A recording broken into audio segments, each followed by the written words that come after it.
বর্তমান যে যুদ্ধ ইরান আরব বিশ্বে ছড়িয়েছে, ইরানও যাবে, আরবরা যাবে, ধ্বংস হয়ে যাবে। আউয়ালুন নাসে হালাকান ফারেস, সবার আগে ধ্বংস হয়ে যাবে ইরান। সুম্মাল আরব, তারপরে আরব। কারণ বর্তমান যুদ্ধে কেউ জয়ী হয় না, বর্তমান মেসাকারের যুদ্ধে কেউ জয়ী হয় না। বোমা মেরে আপনার সব ধ্বংস করে দিচ্ছে, আপনি জয়ী হয়ে কি করবেন? জয়ীর যে অবস্থা, পরাজিতেরও একই অবস্থা। ইসরায়েলও শেষ, ইরানও শেষ, আরবও শেষ। হয়তো যদি আন্তঃমহাদেশীয় যুদ্ধ লাগে, মহাদেশগুলিও শেষ হয়ে যাবে। এই বর্তমান যুদ্ধে জয় পরাজয় নাই, জয় পরাজয় হয় তীর তলোয়ারের যুদ্ধে। আপনার ঘর বাড়ি, ব্যবসা প্রতিষ্ঠান, আপনার আপনার পানি সম্পদ, আপনার স্থল সম্পদ সবই ঠিক থাকবে। তলোয়ার দিয়ে মানুষে লড়াই করবে, তারা মরবে, যে মরবে সে তো গেল, যে বাঁচবে হে বিজয়ী হলো। কিন্তু এই যুদ্ধে তো সবই শেষ, সবই তো শেষ, দুনিয়াটাই শেষ। এক একটা বোম, যেখানে অ্যাটম বোম পড়লে 100 বছর কোনো উৎপাদনই হবে না সেখানে। ওই এলাকায় কোনো মানুষ জন্ম হলে বিকলাঙ্গ জন্ম হবে। ইরান আর আমেরিকা ইসরায়েলের যুদ্ধকে আপনারা সহজ মনে করবেন না, এটা ফাইনাল ধ্বংসের যুদ্ধ এটা। এতে ইমানদাররা টিকে থাকবে লাস্ট পর্যন্ত, কিন্তু সভ্যতা শেষ হয়ে যাবে। আমি সূরা বনী ইসরাঈলের 7 নম্বর আয়াত থেকে মনে হয় আরও একদিন খুতবা দিয়েছিলাম, যেখানে আল্লাহ বলেছেন যে আমি যুগে যুগে যারা আমার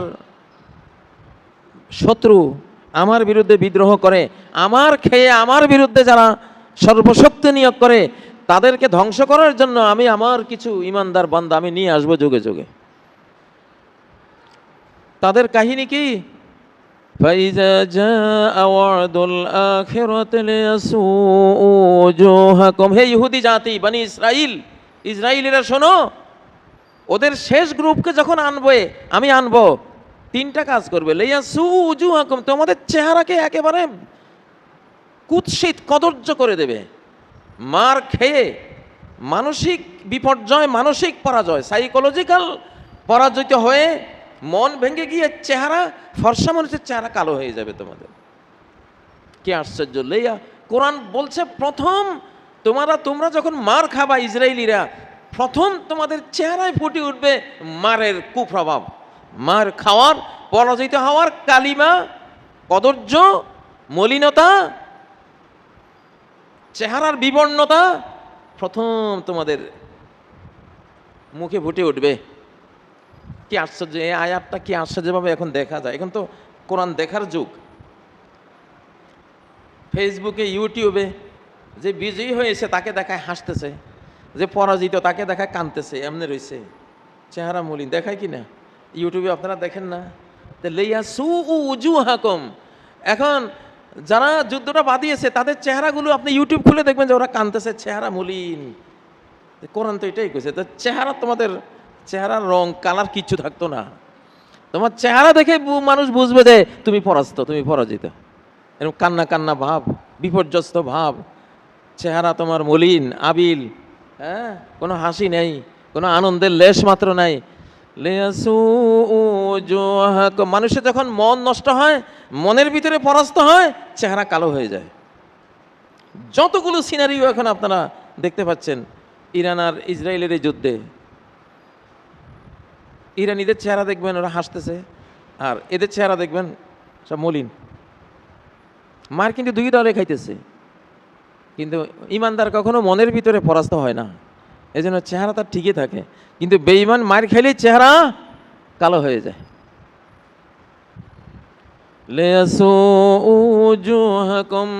চেহারা কালো হওয়ার আরেকটা কারণ হলো পাপের অনুভূতি আসে, যে আরে এই পাপগুলি না করলেই পারতাম। দুবাই, মুসলমানদের দুবাই দ্বিতীয় আমেরিকা বলা হয়। দুবাইয়ের ভিসাটা আমেরিকার ভিসার পরে ওয়ার্ল্ডে শক্তিশালী ভিসা। আমারও আছে একখান। আমি যখন দেশ ছাড়ি চলে গেছিলাম, দুবাইতে ঢুকছিলাম, দেখলাম তো ধ্বংসের মূল কারণ কি? তেল যুদ্ধ, অমুক তমুক যুদ্ধগুলি কিচ্ছু না। এই ধ্বংসের মূল কারণ নবীজি বলে গেছেন, যেটা বুখারীর হাদিসে রয়েছে, হযরত যায়নাব বিনতে জাহাসের হাদিস, যে আনাহলিকু ওয়া ফিনা সালেহুন, আমাদের মধ্যে নেককার মানুষেরা থাকতেও আমরা ধ্বংস হয়ে যাব। মসজিদে মসজিদে কত ওলিয়া উলিয়া আছে, মাদ্রাসায় কত আলিম ওলামা আছে, হাফেজ, আলেম, ফকি, মুফতি কত আছে, উলিয়ারা আছে। এরা থাকতেও কি ধ্বংস হয়ে যাব? নবীজি বললেন নাম, ধ্বংস হয়ে যাবা। কখন? ইজা কাসুরাল খাবাস, যখন জিনা ব্যভিচারের পরিমাণটা বেড়ে যাবে।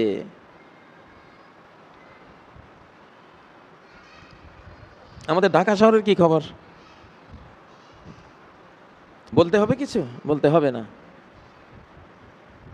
বিবাহ বহির্ভূত যৌন সম্পর্ক, জিনা ব্যভিচার যেখানেই মহামারী রূপ নেয়, ওটা ধ্বংস করে দেবেন আল্লাহ। ঠিক আরব বিশ্বে তো আমরা সিনেমা দেখতেছি, সিনেমা মদিনায় সিনেমা মঞ্চায়িত হচ্ছে, আর দুবাই তো গোটাই সিনেমা। দুবাই শহর তো গোটাই সিনেমা। হাফ প্যান্ট পরা নারীরা মুসলিম দেশে দুর্দণ্ড প্রতাপে, তাদেরই ক্ষমতা, তাদেরই সব।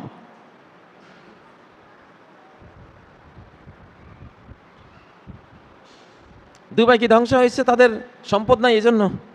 ধ্বংস হচ্ছে এই জন্য কি পুঁজি নাই এজন্য? ব্যবসা বাণিজ্য নাই এজন্য? ধ্বংস হয়েছে কি জন্য? কোনো ইঞ্জিনিয়ার নাই, কোনো গাড়ি ঘোড়া নাই, বিমান নাই, না তাদের অস্ত্রপাতি নাই। ধ্বংস এই জন্য কি জন্য? ওই ব্যভিচার।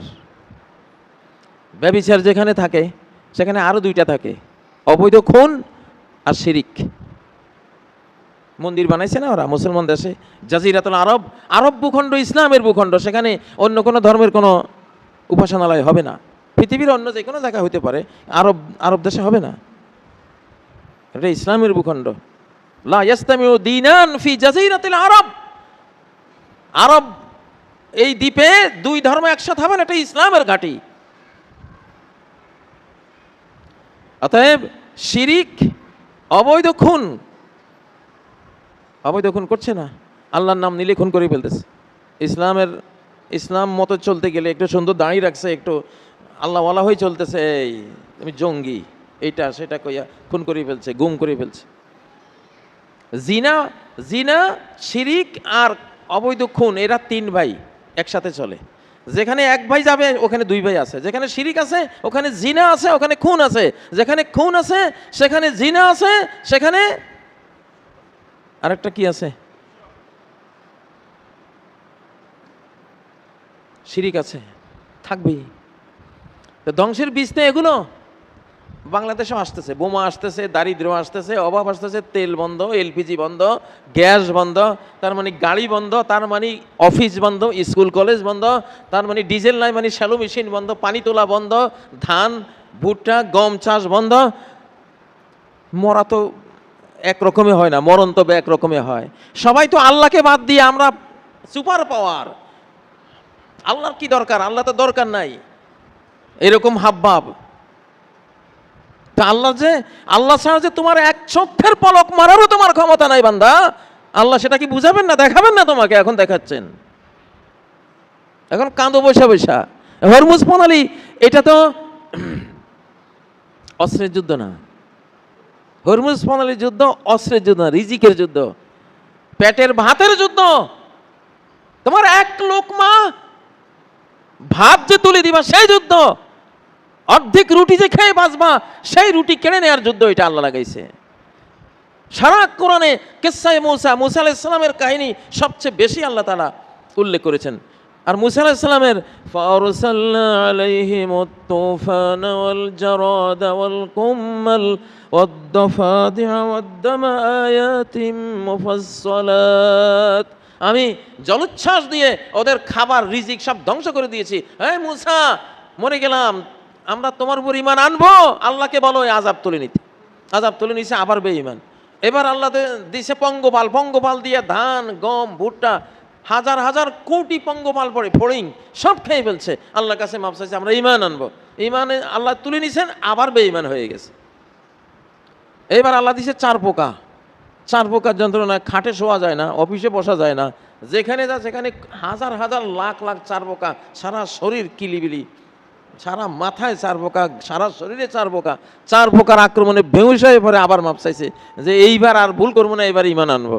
চার পোকা তুলে নিছে, আবার বেঈমান হয়েছে। এরপরে দিয়েছেন আল্লাহ ব্যাং বাহিনী চালিয়ে দিয়েছে, ট্রিলিয়ন ব্যাং। ভাত রান্না করে রুটি বানায়, দেখে যে ব্যাঙে সব খাইয়া 500 ব্যাং পাতিলের ভিতরে। ঘুমাইতে গেছে, ব্যাঙ একটার পর একটা লাফাই পড়ে পড়ে পড়ে টাল সারা শরীরের উপরে, কয়েক মন ব্যাঙ। এরকম শাস্তি দেওয়ার পরেও তারা ঈমান আনছে, আবার বেঈমান হয়েছে, ঈমান এনেছে, আবার বেঈমান হয়েছে। লাস্টে আল্লাহ ডুবিয়ে দিয়েছেন। এখন মুসা আলাইহিস সালাম তখন একটা দোয়া করেছিলেন, এমন একটা স্মার্ট দোয়া, বুদ্ধিভিত্তিক দোয়া করেছিলেন। যত যুদ্ধ বিগ্রহ পৃথিবীতে বিভিন্ন সাম্রাজ্যে করে,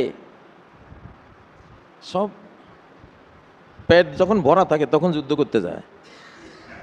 পেটে খাবার নাই, দূর মিয়া বাদ দে তোর যুদ্ধ, জান বাঁচে না আবার যুদ্ধ করতে যান, ঠিক না বে ঠিক?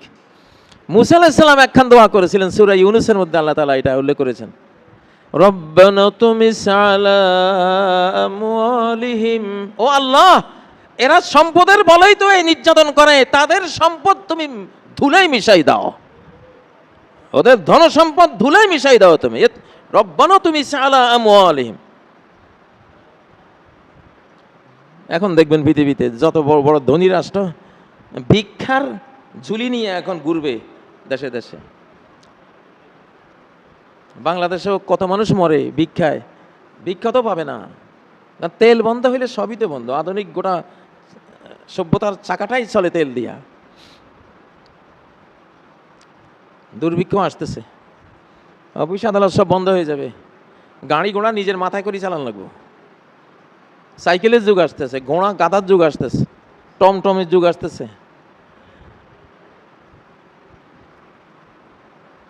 আপনার গাড়ি ঘোড়া, আপনার এইটা সেটা এক পয়সাও দাম নেই। মোটরসাইকেলওয়ালা তো, মোটরসাইকেল তো মনে হয় দেখি না ঢাকা শহরে, ওটা গেছে গা। হ্যাঁ, মোটরসাইকেল কোনো নৈতিকতা আছে? পাপের কারণে তো, এই যে কাসুরাল খাবাস। আগের যুগে স্বামীর মোটরসাইকেলে স্ত্রীরাও বসতে শরমাইতো, আর এখন সম্পূর্ণ একটা অবৈধ নারী মোটরসাইকেলে বসে এইভাবে ড্রাইভারকে জড়িয়ে ধরে যায়। আল্লাহ আকাশ থেকে কত হাজার টন অভিশাপ তার উপরে নাজিল করে, এলানুহুন্না ফাইন্নাহুন্না মালউনাত, এই নারীগুলির লানত দাও, কারণ এরা মালউন, এরা অভিশপ্ত, এরা মালাউন, এগুলির লানত দিয়ে তুমি বাঁচাও। আপনারা নারী জাতিকে ঘরের বাহির করে দিয়া যেভাবে জিনা ব্যভিচারের মার্কেট গরম করে দিয়েছেন, এইটাই সর্বনাশ করে দিয়েছে দুবাইকে। ৭৫,০০০ নবী যেই ভূমিতে ছিল সেই ভূমি দখল করে ওরা ইসরায়েল রাষ্ট্র বানাইছে, আর উলঙ্গ নারী দিয়া ২৪ ঘন্টা ওদের জিনা ব্যভিচার আর মদ আর ওই যে মিউজিক গান বাদ্য বাজা ছাড়া আছেটা কি? ওই পাপগুলি ক্ষেপণাস্ত্রের ছবি ধরে আসি পড়তেছে মাথার উপরে, ওই পাপগুলি বোমা আকার নিয়ে মাথার উপরে পড়তেছে। জাহান্নাম কি? আপনার কর্মফল। যুকু মা কুনতুম তাকসিবুন, যা কামাই করেছো সেটাই ভোগ করো, যে পাপ কামাই করছো খাও এখন মজা।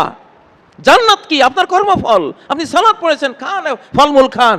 আপনি আপনি আল্লাহর ইবাদত বন্দেগী করেছেন, মধুর নদীর মধু পান করেন, দুধের নদীর দুধ পান করেন, সারাবান তাহুরান নদীর সারাবান তাহুরা পান করেন, সোনার উপর বিল্ডিংয়ে থাকেন, আপনি যা মনে চাই তাই এখানে ভোগ করেন। কিসের বিনিময়ে? আপনার কর্মফল, সুকর্মফল। পৃথিবীতে কর্মফল ছাড়া কিছু নেই। একটা মশা কামড়ালে মনে করবেন কোনো না কোনো একটা পাপ তো করছি, যাক পাপটা গেছে গা। এই পৃথিবীতে মশাও কামড়াবে না আপনার কোনো পাপ না থাকলে। কেন আল্লাহ শাস্তি দিবেন? আল্লাহ কি কোনো জুলুম করেন? কেন আল্লাহ একটা মশাকে পারমিশন দিলেন যে আপনাকে কামড় দেবে আপনার কোনো অপরাধ না থাকলে? অপরাধেরই কুফল আসে। হয়তো ভাবতেছেন তাহলে শিশুর কি অপরাধ? শিশু কেন অ্যাবনর্মাল হইলো? শিশু কেন পঙ্গু হয়? শিশু কেন মায়ের খায়? শিশুর মা বাবার, শিশুরা বেনিফিশিয়ারি। আপনি যার বেনিফিশিয়ারি হবেন, যার থেকে উপকার পাবেন, তার পাপের ক্ষতিটাও আপনি পাবেন।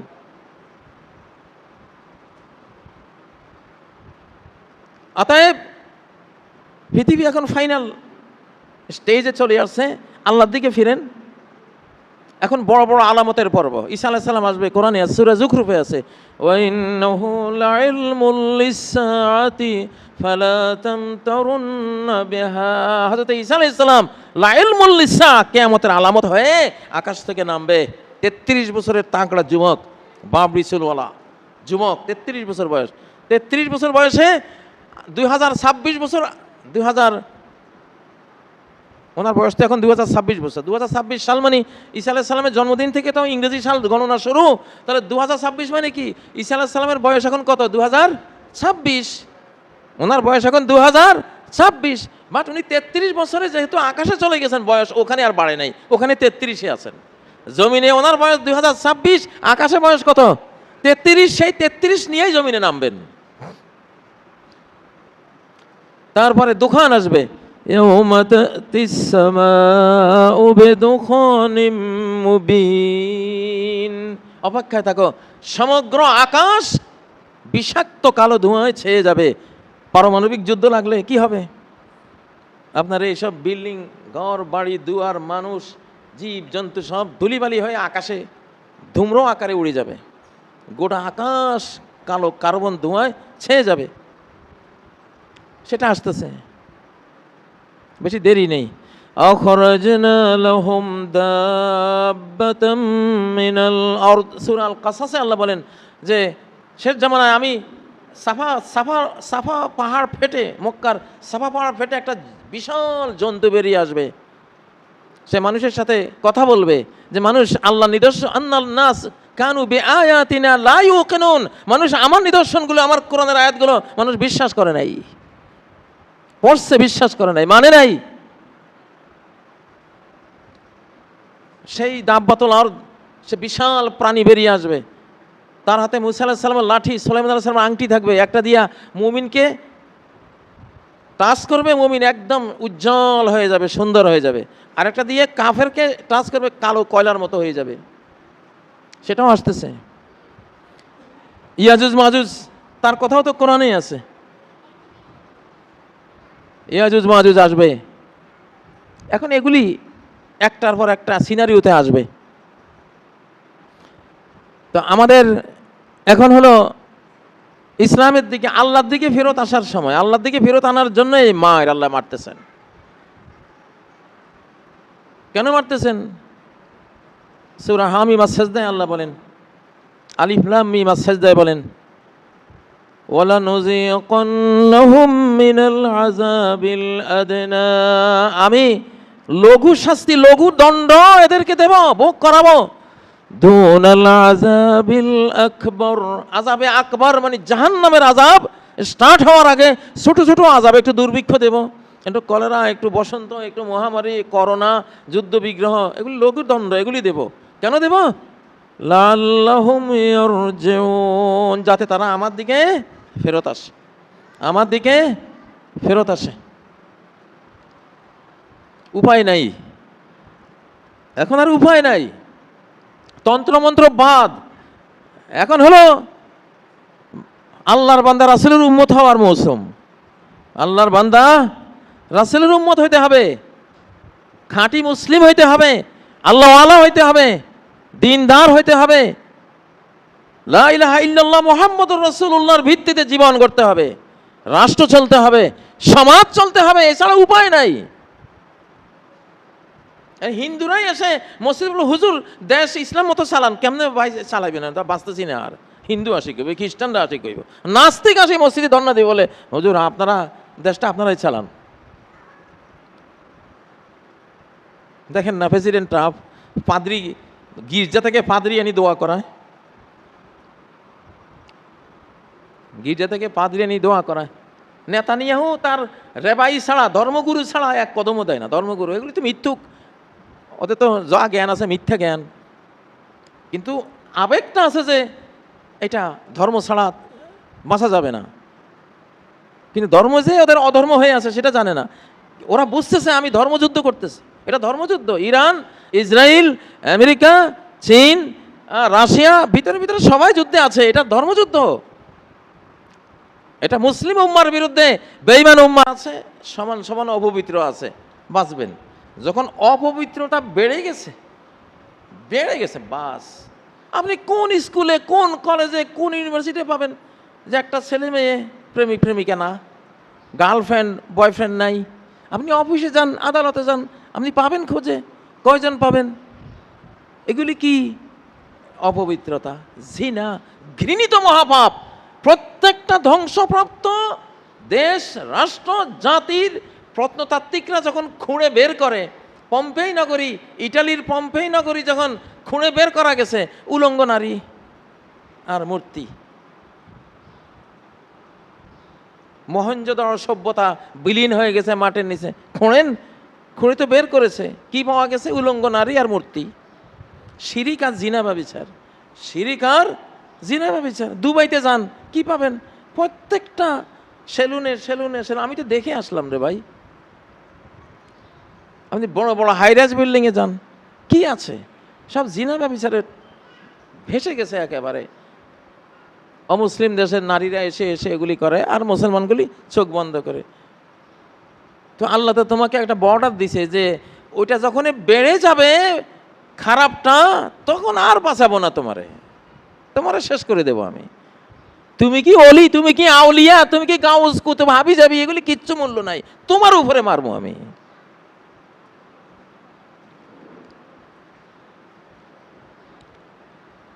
বাংলাদেশে শহরগুলিতে এটা বাড়ছে, মাত্রা বেড়ে গেছে। গ্রামগঞ্জে আল্লাহ জানে, আল্লাহু আলাম, এটা পরিসংখ্যান আমি সবখানে ছড়িয়ে গেছে এখন।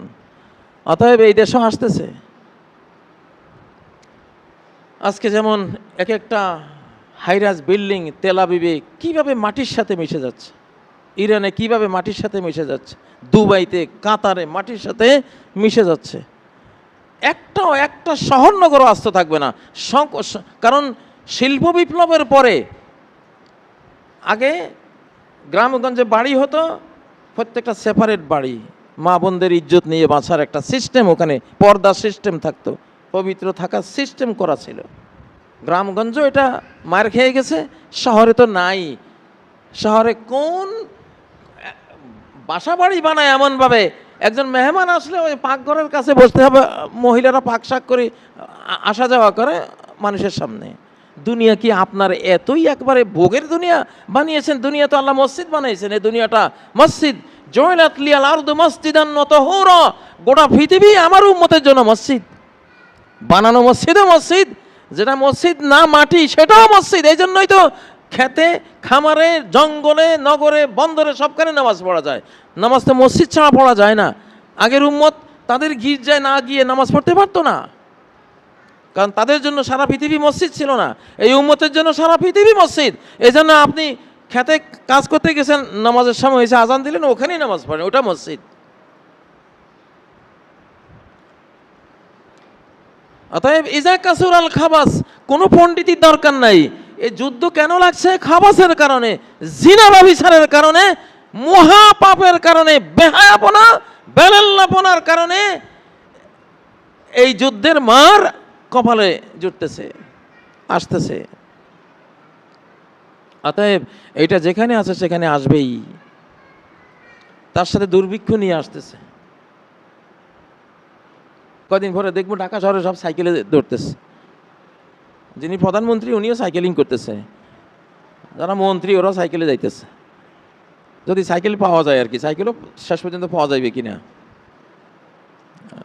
কদিন পরে দেখা যাবে টমটম, ঘোড়ার গাড়ি, যেগুলি ডিজেল লাগে না, পেট্রোল লাগে না, অকটেন লাগে না, যেগুলি এলপিজি লাগে না, গ্যাস লাগে না, ঘাস খেলে শক্তি উৎপাদন হয়, ওই বাহন, আল্লাহর দেওয়া বাহন, ঘোড়া, গাধা, অল খৈল অল বেগল অল হামির, ঘোড়া, খচ্চর, গাধা, তোমাদের বাহন হিসাবে দিয়েছি, সৌন্দর্য হিসাবে দিয়ে, সেটা আবার ফেরত আসতেছে। সম্মানিত ভাইরা, তো এই জন্য এই যুদ্ধ কোনো সাধারণ যুদ্ধ না। বর্তমান সভ্যতার প্রাসাদগুলো ভাঙ্গার শ্রমিক কার কাছে আছে? এগুলি ভাঙ্গার বোমা কার কাছে আছে? এগুলি ভাঙ্গার ক্ষেপণাস্ত্র কাদের কাছে আছে? এগুলি ভাঙ্গার মতো স্টেলথ ফাইটার জেট কাদের কাছে আছে? এগুলি ভাঙ্গার মতো আইসিবিএম ক্ষেপণাস্ত্র মিসাইল কাদের কাছে আছে? আল্লাহ ওদেরকে মাঠে নামাইছে, ওরা সব মাঠে, কেউ প্রকাশ্যে কেউ অপ্রকাশ্যে। মেসাকার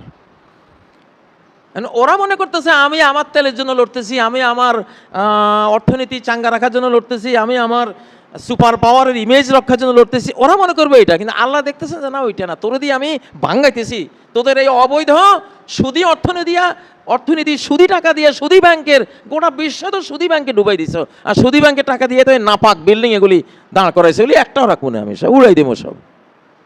বুঝেছেন? ভিতরের খবর হলো এটা, সেটা আল্লাহ করতেছেন।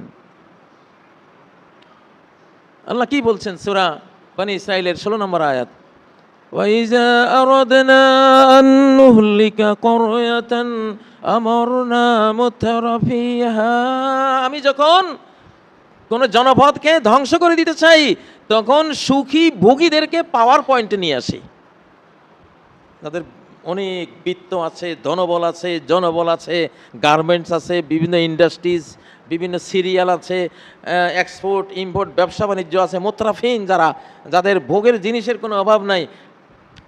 আমি বিশ্বকে যখন ধ্বংস করতে চাই তখন এই শ্রেণী, ব্যবসায়িক শ্রেণীকে আমি ক্ষমতা দিয়ে দেই। কি আশ্চর্য! আপনি বাংলাদেশের ক্ষমতার ডিজাইনটা দেখলে বিগত এক দশক বা এক যুগ থেকে দেখবেন ব্যবসায়ীরাই এমপি হয়, ব্যবসায়ীরাই মন্ত্রী হয়, যার যত টাকা সে তত পাওয়ারফুল, ঠিক না? আল্লাহ বলছেন কি আশ্চর্য, কোরআন যে দেখা যায় যে আমি বিত্তবানদেরকে, ভোগীদেরকে আমি পাওয়ার পয়েন্টে, ক্ষমতার কেন্দ্রে, পার্লামেন্টে নিয়ে আসব। তো ওরা একে তো আগে থেকে ভুগি, একে তো উলাল্লা বুড়ি, আরও পাইছে ঢোলের বাড়ি, একে তো এমনি তার ভোগ, অবৈধ ভোগের কোনো শেষ নাই, আরও পাইছে এখন পুলিশি পাওয়ার, সেনাবাহিনীর পাওয়ার, বন্দুকও তার কাঁধে, আর যায় কই। আমরনা মুতরাফিহা ফাফাসাকু ফিহা, তখন ধনবল, আরেকদিকে অস্ত্রবল, রাষ্ট্রবল পেয়ে ফাসেকি করার, পাপাচার করার যত ওয়ে লাইন, সমস্ত লাইনে ওরা চলতে শুরু করে। আর তখন আমার রেড লাইন যখন ক্রস হয়ে যায়, আমি দেখি ফাদাম্মারনাহা তাদমীরা, একেবারে ম্যাসাকার করে দেই। এটা সেই যুগ। মানে আমরা তো এই ওয়াজগুলি করি, কোরআনের কথাগুলি বলি, অল্প শ্রেণী মানুষ বিশ্বাস করে যে না এরকমই হবে, হইতেছে, হবে। বেশিরভাগ শ্রেণী বিশ্বাস করে না। বিশ্বাস করবে কখন? যখন তার উপরে বোমা এসে পড়বে, তখন আরে কোরআনে তো বলছিল, কোরআনের এই কথাটা শুনছিলাম। না, আপনারা কি বোমা পড়লে বুঝবেন না পড়ার আগে বুঝবেন? যাদের কপাল ভালো এরা বোমা পড়ার আগেই বুঝে। ধর্ম হলো আপনার সেফটি, সঠিক ধর্ম ইসলাম হলো আপনার সেফটি, সিকিউরিটি, নিরাপত্তা, পিস। যত জাতি পৃথিবীতে ধ্বংস হয়েছে ধর্মহীনতার কারণে ধ্বংস হয়েছে, গণতন্ত্রের অভাবে ধ্বংস হয় নাই। নূহের জাতিকে মহাপ্লাবন দিয়ে আল্লাহ এই জন্য ডুবাই না যায়, এরা গণতন্ত্র বিশ্বাস করতো না, এই জন্য যা এসব যারা অগণতান্ত্রিক এদেরকে রাখবো না। কি নূহ আলাইহিস সালামের জাতি কি গণতন্ত্রের অভাবে ডুবছে? হ্যাঁ, নাকি ওরা বিজনেস পলিসি বুঝতো না এই জন্য ডুবে গেছে? হ্যাঁ, ওরা কি ইকোনমির জ্ঞান ছিল না? না, ওরা বিল্ডিং বানাইতে জানতো না এই জন্য আল্লাহ ডুবাই দিছে? নাকি কৃষি জানতো না, এগ্রিকালচারাল কোনো নলেজে ছিল না, এগুলি রাখি লাভ কি, মাইরা দে। কি জন্য? এক কথায় বলে দিয়েছেন কানা আকসারুহুম মুশরিকিন, এদের মূল পাপটা ছিল মুশরিক। এরা ছিল সৃষ্টি পূজারী, আল্লাহকে বিশ্বাস করতো, আল্লাহর পূজা করতো, সৃষ্টিরও পূজা করতো, দ্বৈত, কাউকে বেজার করবে না, আল্লাহ খুশি থাকুক, শয়তানও রাজি থাকুক। এই দ্বিচারিতা যাদের, আজকের অধিকাংশ মুসলমানের দ্বিচারিতা, মসজিদে নামাজও পড়ে কিন্তু সুদ হারাম করলে আপনারা জঙ্গি বানাই একেবারে দিবে শেষ করে, এটার নাম মুসলমান? তাহলে তুমি তো মুনাফিক, দ্বিচারী, এটা শিরক। নারীদের পর্দার কথা একটু শক্ত করে ওয়াজ করেন। হ্যাঁ, উনি তো বাংলাদেশে বরং ক্ষমতার পরিবর্তনের উপরে সিদ্ধান্ত নেওয়া হয় যে ইনাদেরকে ক্ষমতা দিলে তো ওনারা পর্দাফসীদের কথা বেশি কইবে, হয়তো পাস করলেও ফেল করাই দাও। তো মানুষেরা না ফেল করাইছে, আল্লাহরে ফেল করাইতে পারবা? ফেরেশতা আইতে আছে, যা হোক, কি হয়েছে হয়েছে, এটা জাগা, কিন্তু ঠিক হইতে হবে। আল্লাহর মার এসে গেছে, ঠিক করাই ছাড়বে আল্লাহ। সমস্ত বেঈমানরা মরার সময় লা ইলাহা ইল্লাল্লাহ পড়েছিল, ফেরাউনও লা ইলাহা ইল্লাল্লাহ মুখে নিয়েছিল। যত নাস্তিক স্টালিন, রাশিয়ার স্টালিনও মুখে নিয়েছিল। ওই যে যত বড় বড় বুদ্ধিজীবী, ফ্রয়েড, তারপরে আরও আপনারা নাম বেশি জানেন, কার্ল মার্কস, এগুলি প্রত্যেকটাই মরার সময় লা ইলাহা ইল্লাল্লাহ মুখে নিয়েছিল, কিন্তু আল্লাহ তাআলা তখন অ্যাকসেপ্ট করেন না। এখন হলো সে শেষ সময়। তো আমি বহুবার বলেছি, এই সময় আল্লাহ বিজয়ী হবেন। যাই থাকবে ধ্বংসযজ্ঞের পরে, যাই থাকবে আল্লাহর পক্ষে যারা, বিজয়টা যদি থাকে, বিজয় কিছুটা সেটা এদেরই থাকবে। কারণ এই শতাব্দী চেঞ্জ হয়েছে, 2024 শতাব্দীর পরিবর্তন হয়েছে। ভালোটা আসবে, মন্দটা হেরে যাবে, হারামটা চলে যাবে, হালালটা চলে আসবে, মিথ্যা ধীরে ধীরে চলে যাবে, সত্যটা চলে আসবে, কুফরি, বেঈমানি, শিরকি চলে যাবে, ঈমান, তাওহীদ, ইখলাস এগুলি বিজয়ী হবে। কে দুর্বল কে সবল সেটা দিয়ে না, কে আল্লাহর পক্ষ নিছে আর কে আল্লাহর বিপক্ষে গেছে, এটা দিয়ে এখন জয় পরাজয় নির্ধারণ হচ্ছে, হবে। এজন্য সারা পৃথিবীতে সিনারিও এটাই আসবে, দুর্বলরা বিজয়ী। সর্বক্ষেত্রে দেখবেন দুর্বলরা বিজয়ী, সবলরা অকল্পনীয়ভাবে হেরে যাচ্ছে, সুপার পাওয়াররা হেরে যাচ্ছে, এটা দেখবেন ইনশাআল্লাহ। আবাবিল দিয়েই আল্লাহ তাআলা হস্তি বাহিনী, ছোট্ট পাখি বাহিনী দিয়ে হস্তি বাহিনী মারেন, এটা আল্লাহর সিস্টেম। মশা দিয়া নমরুদ বাহিনী মারেন, এটা আল্লাহর সিস্টেম। ক্ষুদ্র দিয়েই বৃহৎকে মারেন, এটাই ওনার সিস্টেম। কেন সিস্টেম? তাহলে মানুষ বুঝবে যে ক্ষুদ্রের পিছনে তাহলে কার হাত আছে। অবশ্যই এক মহাশক্তির হাত না থাকলে এই ক্ষুদ্র শক্তি এই বৃহৎ শক্তিকে হারাতে পারত না। আল্লাহ তাআলা আমাদেরকে তওবার তৌফিক দিন, ইস্তেগফারের তৌফিক দিন, আল্লাহর দিকে ফিরে আসার তৌফিক দিন। ঈমান, ইসলাম, তাওহীদের এই মৌসুমে ঈমান, ইসলাম, তাওহীদকে আঁকড়ে ধরার তৌফিক দিন। যত পাপাচার আছে, বিশেষ করে শিরিক, জিনা, ব্যভিচার, জুলুম, অত্যাচার, এগুলি থেকে তওবা করে আমরা মুসলিম জাতির যে জাতীয় চরিত্র, চেতনা, বিশ্বাস, এগুলির দিকে আমাদের ফিরে আসতে হবে এবং মুসলিমরা ঐক্যবদ্ধ হতে হবে। অনেকে শিয়া সুন্নির পার্থক্য করেন, যে ইরান শিয়া, তারপরে আমরা সুন্নি। এটা বোকা, এটা বোকা। যখন মুসলিম অমুসলিম যুদ্ধ লাগবে, কখনো আপনি মুসলিমের বিরুদ্ধে যাবেন না। সে মুসলিম যত খারাপ হোক, যত খারাপ হোক সে মুসলিম, যতই আপনার দৃষ্টিতে তার আকীদা খারাপ হোক, কিন্তু সে মুসলিম, সে মুসলিম উম্মার অংশ। আপনি কিছুতেই মুসলিম অমুসলিম কনফ্লিক্টের সময় অমুসলিমের পক্ষ নিতে পারেন না। হযরত আলী আর মুয়াবিয়ার যুদ্ধের সময় রোমের বাদশা বলেছিল যে, হে মুয়াবিয়া, আলী তোমার বিরুদ্ধে যুদ্ধ ডিক্লার দিয়েছে, তুমি শুধু আমাকে পারমিশন দাও, আমি আলীর কল্লা কেটে তোমার কাছে উপহার পাঠাবো। এমন এক বিশাল সৈন্যবাহিনী আমি প্রেরণ করব, যে বাহিনী আলীর কল্লা কেটে তোমার কাছে পাঠাবে, তুমি শুধু পারমিশন দাও। হযরত মুয়াবিয়া উত্তর দিয়েছিলেন, ও রোমের কুত্তা, রোমের বাদশাকে চিঠির ভাষায় মুয়াবিয়া রাদিয়াল্লাহু তাআলা লিখেছেন, ও রোমের কুত্তা, মা দুখুলুকা বাইনা আখাওয়াইন, আমরা দুই ভাই ঝগড়ায় লিপ্ত হয়েছি, আমরা একবার ঝগড়া করব, একবার ভালোবাসবো, আমরা দুই ভাইয়ে করব, দুই ভাই আমরা ঝগড়ায় মেতেছি, বিবাদে লিপ্ত হয়েছি, দুই ভাইয়ের মাঝখানে তোরে ঢোকার সাহসকে দিল? রোমের কুত্তা, তুই যদি আরেকবার এমন কোনো কাজ করিস, তাহলে আমি মুয়াবিয়া একটা সৈন্য পাঠাবো সিরিয়া থেকে তোর রাজধানী পর্যন্ত লম্বা, আমার বাহিনী তোর কল্লা কেটে আমার ভাই আলীকে উপহার দেবে। এইটারে বলে মুসলিম, এটা হলো মুসলিম চেতনা। কোনোদিনও মুসলিম অমুসলিম যুদ্ধে আমি মুসলিমের বিরুদ্ধে যেতে পারি না, একদম ক্লিয়ার কথা।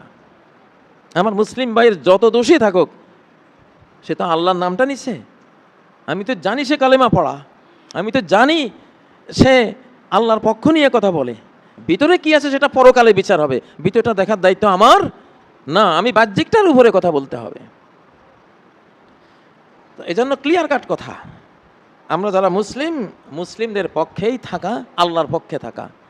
এখন মুসলিমের পক্ষে থাকাই মানে রাসূলের পক্ষে থাকা। আল্লাহ আমাদের তৌফিক দান করুন। أقول قولي هذا وأستغفر الله لي ولكم فاستغفروه وأتوبوا إليه إنه هو الغفور الرحيم